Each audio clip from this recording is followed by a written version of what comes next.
लद्दाख में भारत के मुंहतोड़ जवाब का सामना कर रहे चीन को सबक सिखाने के लिए अब अमेरिका भी खुलकर सामने आ गया है। अमेरिकी विदेश मंत्री माइक पॉम्पियो ने ऐलान किया है कि चीन के आक्रामक रुख का जवाब देने के लिए अमेरिका एशिया में अपनी फौज को बढ़ाने जा रहा है। भारत और अपने मित्र देशों के लिए चीन को खतरा बताने वाले पॉम्पियो ने चीन को चेतावनी दी कि जरूरत पड़ी तो अमेरिकी सेना उसकी पीपुल्स लिबरेशन आर्मी से मुकाबला करने को तैयार है।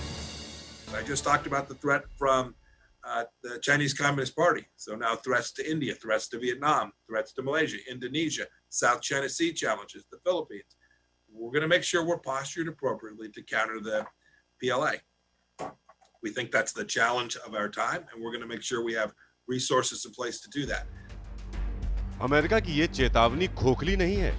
चीन के आसपास अमेरिका के इतने बेस मौजूद हैं कि वो ड्रैगन को आसानी से घुटने टेकने पर मजबूर कर सकता है।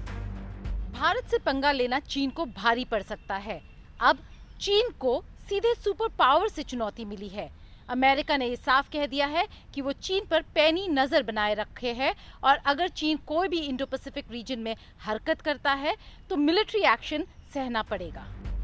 अमेरिका ने पहले ही ताइवान के करीब अपने 3 न्यूक्लियर एयरक्राफ्ट कैरियर तैनात कर दिए हैं, जिनमें से 2 ताइवान और बाकी मित्र देशों के साथ युद्धाभ्यास कर रहे हैं। वहीं तीसरा एयरक्राफ्ट कैरियर जापान के पास गश्त लगा रहा है। प्रशांत महासागर में तैनात ये 3 विमान वाहक पोत हैं यूएसएस थियोडोर रूजवेल्ट, यूएसएस निमित्ज और यूएसएस रोनाल्ड रीगन। एक अनुमान के मुताबिक पूरे एशिया में चीन के चारों ओर 2 लाख से ज्यादा अमेरिकी सेना के जवान तैनात हैं। वहीं पॉम्पियो के ताजा बयान के बाद चीन की घेराबंदी कसी जा रही है।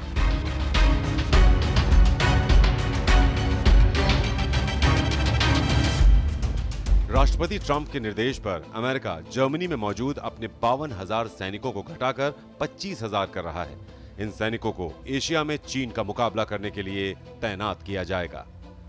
अमेरिकी रक्षा मंत्रालय के मुताबिक अमेरिका के दुनिया में करीब 800 सैन्य ठिकाने हैं, लेकिन चीन की घेराबंदी के लिए डिएगो गार्सिया मालदीव के पास इस ठिकाने पर अमेरिकी और ब्रिटिश नौसेना मौजूद है। सिंगापुर में भी अमेरिकी सैनिकों की तैनाती है। फिलीपींस, चीन के करीब फिलीपींस में भी अमेरिकी सेना का बेस है। ताइवान, अमेरिकी सेना का यहाँ बेस नहीं, लेकिन उसकी सैन्य हलचल यहाँ तेज है। दक्षिण कोरिया, यहाँ 28,000 से ज्यादा अमेरिकी सैनिक तैनात हैं। गुआम, प्रशांत महासागर के इस छोटे से द्वीप पर अमेरिका के 5,000 सैनिक मौजूद हैं। जापान, यहाँ 10 अलग अलग बेस पर 1 लाख से ज्यादा अमेरिकी सैनिक तैनात हैं और यहाँ से अमेरिका दक्षिण चीन सागर पर नजर रखता है। इन ठिकानों के अलावा सैकड़ों ठिकाने ऐसे हैं जो छोटे छोटे द्वीपों पर अमेरिका ने बना रखे हैं।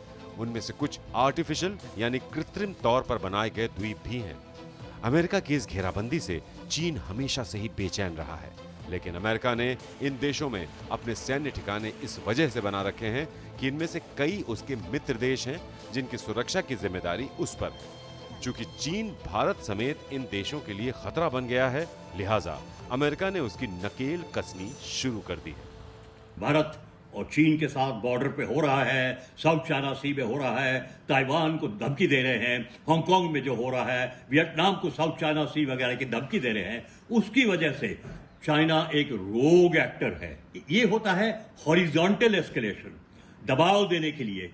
दूसरा होता है वर्टिकल एस्केलेशन। अगर जो आपने वर्टिकल एस्केलेशन कर दिया तो लड़ाई हो सकती है, लेकिन हॉरिजॉन्टल एस्केलेशन जो कहता है, दिखा रहे हैं ट्रंप साहब, वो है दबाव डाला चाइना पे, रोग एक्टर पे दबाव दो कि वो वापस अपनी जगह पे जाए। जापान से अमेरिका की संधि है और दूसरे विश्व युद्ध के बाद से ही वहां अमेरिका की नेवी, आर्मी और एयरफोर्स मौजूद है। दक्षिण कोरिया को उत्तर कोरिया के कोप से बचाने के लिए अमेरिका ने वहां अपने सैनिक तैनात कर रखे हैं। फिलीपींस ने अमेरिका के साथ 2 दशक पुराने करार को आगे बढ़ाकर अमेरिकी सेना की तैनाती को मंजूरी दे दी है।